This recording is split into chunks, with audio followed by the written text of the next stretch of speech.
News కు స్వాగతం. ముందుగా హెడ్లైన్స్. ఆపరేషన్ సింధూర్ ముగియలేదు, తేల్చేసిన రాజ్నాథ్ సింగ్.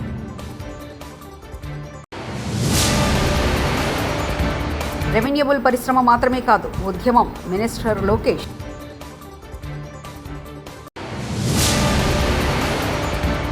ఏఐజీ ఆసుపత్రిని సందర్శించిన అందాల బామలు, చిన్నారులతో ఆత్మీయ సంభాషణ.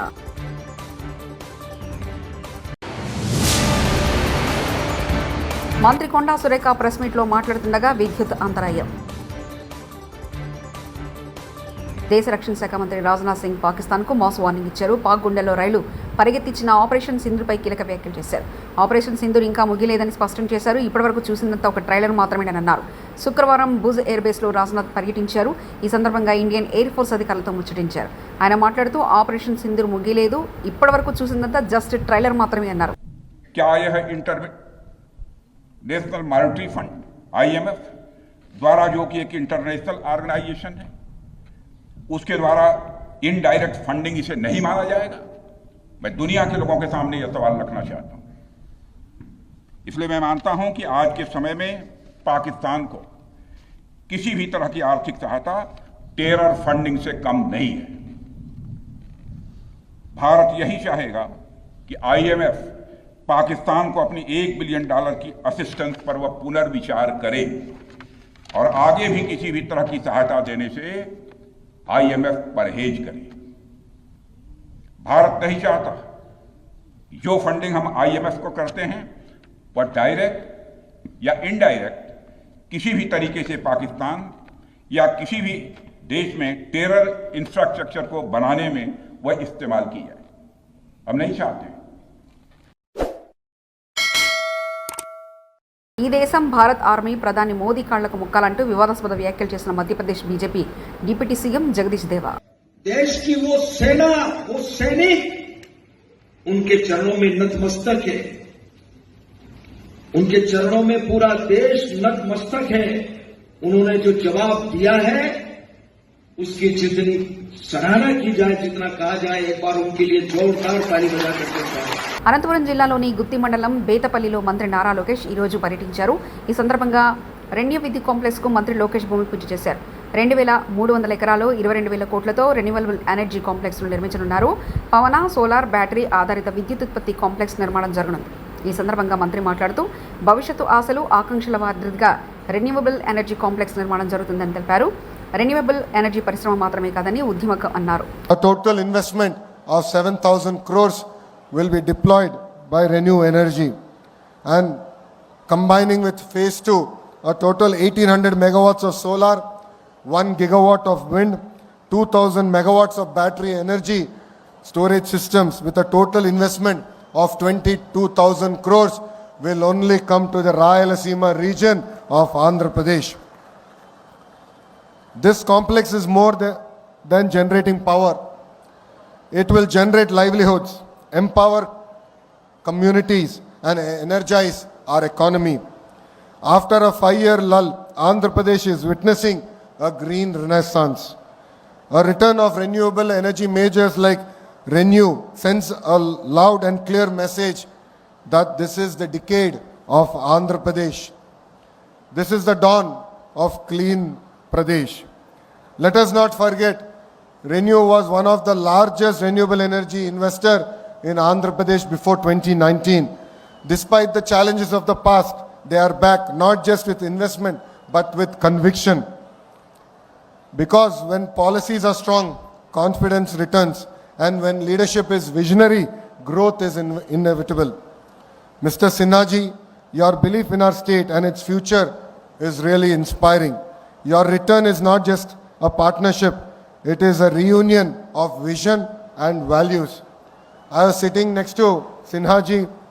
He was explaining various other projects as a group they want to undertake. I told him only one thing: give Andhra Pradesh the first opportunity and we will deliver on the speed of doing business, and we will ensure that you will call Andhra Pradesh and Rayalaseema your home soon. To all the government officials and the partners who made today possible, thank you very much for being the wind beneath Andhra Pradesh's green wings. We are not just laying concrete here, we are laying a vision of cleaner, greener and greater Andhra Pradesh. I would request all my cabinet colleagues, MLAs, MPs, NETCAP and all concerned district officials to extend all support to such projects and ensure that they have absolutely zero difficulty. The collector is also here. He has to take up the responsibility and lead from the front. The Honorable Energy Minister is also here. Any support that is required, we are more than willing to extend. Every step taken today to support investors during project execution will go a long way in establishing us as a leading state in renewable energy deployment and a hub for clean energy. Together, let us rise. Congress పార్టీలో కేవలం రెడ్డిలకు గౌడ్లకు పదవులు ఇస్తున్నారు. మొగుళ్ళు పనిచేస్తే పిల్లలకు పోస్టులు ఇచ్చిన ఘనత కూడా కాంగ్రెస్ పార్టీదే. మరి మేము పిల్లలను పనిచేస్తున్నాం, మా మొగుళ్లకు కూడా పదవులు ఇవ్వండి అంటూ మహిళా కాంగ్రెస్ అధ్యక్షులు సుందరరావు వ్యాఖ్యానించారు. చెప్తున్నారు అక్క లిస్టు చూడక్క, అందరు అన్న ఇట్లా వేస్తే ఎట్లక్క సీఎం అన్న చెప్పాలి కదా, నువ్వు మాట్లాడవు ఎందుకు, నువ్వెందుకు ఇక్కడనేమో అన్న గౌడ్లకి ఇస్తారు, అక్కడేమో రెడ్లకి ఇస్తారు, మరి మేము ఎక్కడ పోవాలక్క అని అడుగుతున్నారు. ఇప్పుడు దానికి సమాధానం ఎవరు చెప్పాలి? మహేష్ కుమార్ గౌడ్ గారు చెప్పాలి. అసంతృప్తి ఉండదా? మరి వేరే వాళ్ళకి అందరికి ఇస్తే మరి మాకు అసంతృప్తి ఉండదా? మరి వీళ్ళు ఎవరో కూడా తెలియాలి కదా మాకు. Who are they? We don't know. We are seeing for the first time మొగుళ్ళు పనిచేస్తే పిల్లలకి పోస్టులు ఇచ్చిన ఘనత కూడా కాంగ్రెస్ పార్టీలోనే ఉంది. ఆయన పనిచేసిండంట గతంలో, ఈయన పేర్లు తీయదలుచుకోలేదు, వారికి ఇస్తే మేమందరం కూడా కొట్లాడాం ఆ రోజు మహేష్ అనేది. సరే భర్త పనిచేసినందుకు భార్యకి ఇస్తే మరి భార్యలు పనిచేస్తారు, మా భర్తలకి ఇవ్వమని కూడా అడిగి. 33 మంది ప్రపంచ అందాల బాంబులు ఒకటేసారి కాళ్ళు కడుగుతుంటే అక్కడ వరద పారుతుందని ప్లేట్లలో కడుక్కోవడానికి ఇచ్చాము. ఒక అమ్మాయి ఒక కాళ్ళు గడిగి తుడిచింది. అది తప్పుగా చూపించడానికి మీకు సిగ్గనిపిస్తలేదా అంటూ మంత్రి సీతక్క. అక్కడ ప్రభుత్వము వాళ్ళ కాళ్లకు నీళ్లు ఇవ్వడము, కాళ్ళు కడుక్కున్నాక తుడుచుకొని రావడం. ఎందుకంటే అదంతా టెంపుల్ ప్రెమిసెస్ కాబట్టి మరి అంత 33 మంది బయట కాళ్ళు కడుక్కుంటే నీళ్లు వరదై పారుతాయని ఎవరి ప్లేట్ వాళ్లకు, ఎవరి చెంబు వాళ్లకు, ఎవరి టవల్ వాళ్ళకి ఇవ్వడం జరిగింది. ఒక్క అమ్మాయి ఏదో ఈవెంట్ మేనేజ్మెంట్ నుంచి వచ్చిన అమ్మాయి ఆమె స్వతహాగా ఆ చెంబుతో నీళ్లు పోయడమో ఇంకోటి ఏదో చేస్తే అది ప్రభుత్వం మీద అంటగట్టడం సిగ్గనిపించట్లే మీకు? మిస్ వరల్డ్ 2025 పోటీల్లో పాల్గొనేందుకు హైదరాబాద్కు వచ్చిన అందాల భామలు పలు చారిత్రక ప్రదేశాల్లో పర్యటిస్తున్నారు. అందులో భాగంగా నగరంలోని ఏఐజీ ఆసుపత్రిని శుక్రవారం వారు సందర్శించారు. అక్కడ చికిత్స పొందుతున్న చిన్నారులను వారు ఆత్మీయంగా పలకరించారు. కాసేపు ముచ్చటించి చిన్నారులకు ధైర్యం నింపారు.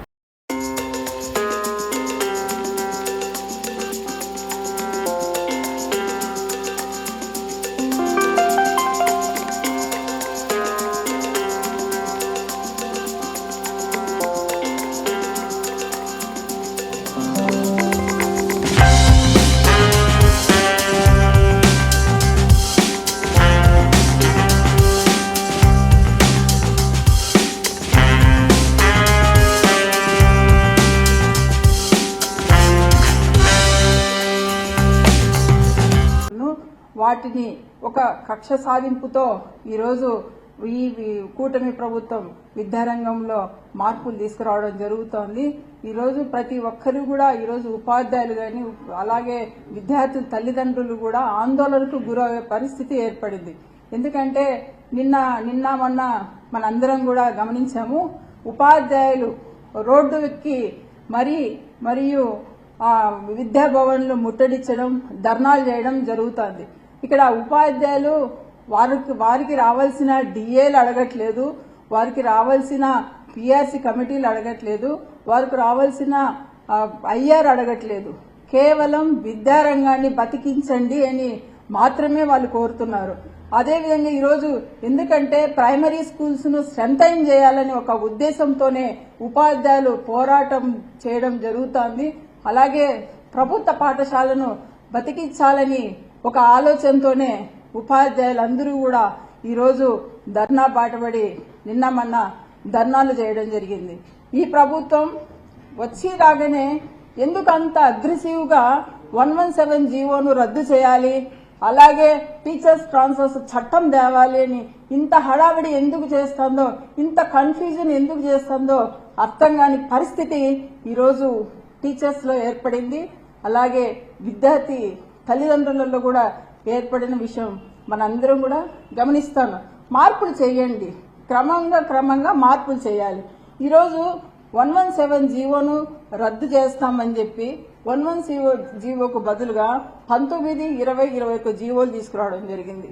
నిజంగా మేము వాళ్ళ గతంలో మంత్రి కొండా సురేఖ ప్రెస్ మీట్లో మాట్లాడుతుండగా విద్యుత్ అంతరాయం, నా ప్రభుత్వం ఇన్ని చేసింది అన్ని చేసిందని గొప్పలు చెప్తున్న క్రమంలో కరెంటు కట్ ఇందిరమ్మ రాజ్యంలో ఉచిత విద్యుత్ అందిస్తున్నామని మంత్రి కొండా సురేఖ చెప్పే క్రమంలోనే పవర్ కట్ ఇదేనా ఇందిరమ్మ రాజ్యం అని ముక్కలు వేరేసుకున్న ప్రజలు.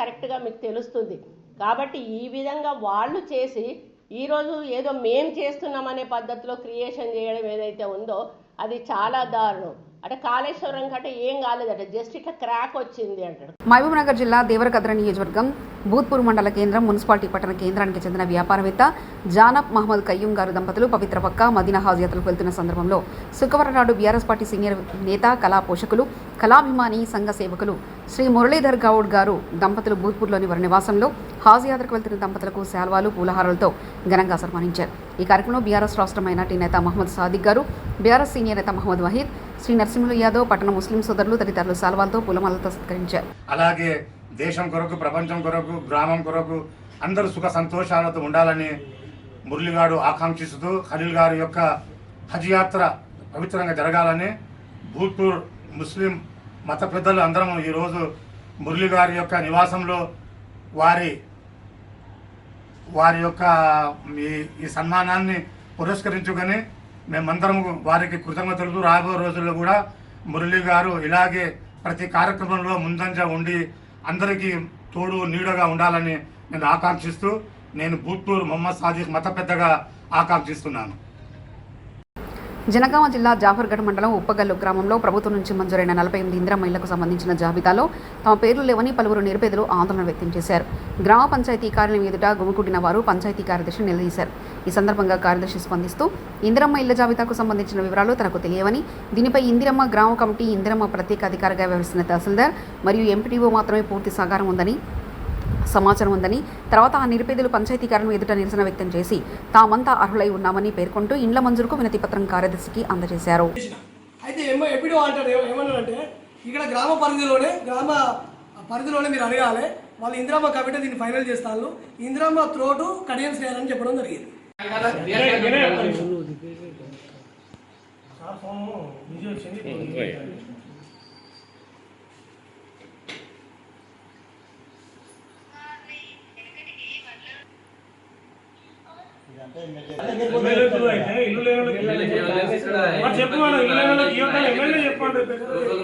ఇప్పుడు వాస్తవానికి మనకు కమిటీ మెంబర్లకి ఏం తెలుసు, ఇల్లు కార్యదర్శి దగ్గర మొత్తం ఉండదు.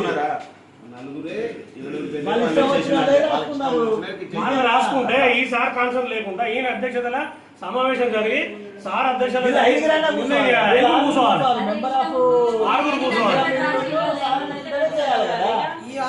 డిపార్ట్మెంట్ లో భూమి ఉన్నదా తెలుస్తుంది. భూమి లేని వాళ్ళను ఫస్ట్ ప్రియారిటీ ఇవ్వండి. ఓకే అని మీరు కన్వీనర్, మీరు అన్నిటికీ మీరు బాధ్యులు. మీరు ఇవ్వండి. ఇప్పుడు మీరైతే ఎవరైతే ఉన్నారో ఇప్పుడు రాజుగారు మీరు ఎంతమంది అయితే పేర్లు అయితే ఎంతమంది కాదు, అందరూ ఇల్లు అందరూ ఎంతమంది అని కాదు, ఈ నలుగురు కాదు. ఒక మాట వినండి, మనకు 1450 మంది అర్ధాలు పెట్టుకున్నారు. నేను ప్రతి ఇల్లు తిరిగిన వాళ్ళు తిరిగిన మాట వస్తాం. గవర్నమెంట్ కు మనం నిధులు ఇచ్చినాం. మా ఉప్పుగల్లు గ్రామంలో దాదాపు 250 నుంచి 300 ఇల్లు కావాలని మనం నిధులు ఇచ్చిన తర్వాత మరిగా మా ఫస్ట్ విడత కొన్ని, సెకండ్ విడత కొన్ని, థర్డ్ విడత కొన్ని ఇస్తారు కావచ్చు. అయితే ఫస్ట్ విడతల పురాగా గుంట భూమి లేని వాళ్ళకి ఇవ్వాలి. ఆనం పక్క పెట్టి బంగ్లాలకు భూములకు ఇల్లు కూర్చొని మీరు ఇల్లు ఇస్తే అది మీరు బయటకు వచ్చి గ్రామసభ పెట్టి మీరు సెలెక్ట్ చేసిలా. అంటే మన ప్రభుత్వం నుంచి ఎలాంటి గ్రామసభలు రాలేదు. మన ఒక్క కాదు, రాష్ట్ర వ్యాప్తంగా అదే జరిగింది, మనకు అదే జరిగింది. ఏ బేసిస్ లో సెలెక్ట్ చేసింది వాళ్ళు ఏం చేయలేదు. మరి ఎవరు చేసింది? మీరు కన్వీనర్, మీరు కన్వీనర్. ఆపరేషన్ సింధూర్ ముగియలేదు, తేల్చేసిన రాజ్నాథ్ సింగ్.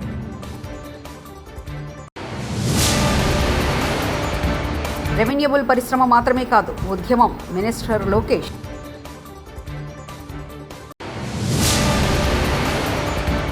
ఏఐజీ ఆసుపత్రిని సందర్శించిన అందాల బామలు, చిన్నారులతో ఆత్మీయ సంభాషణ.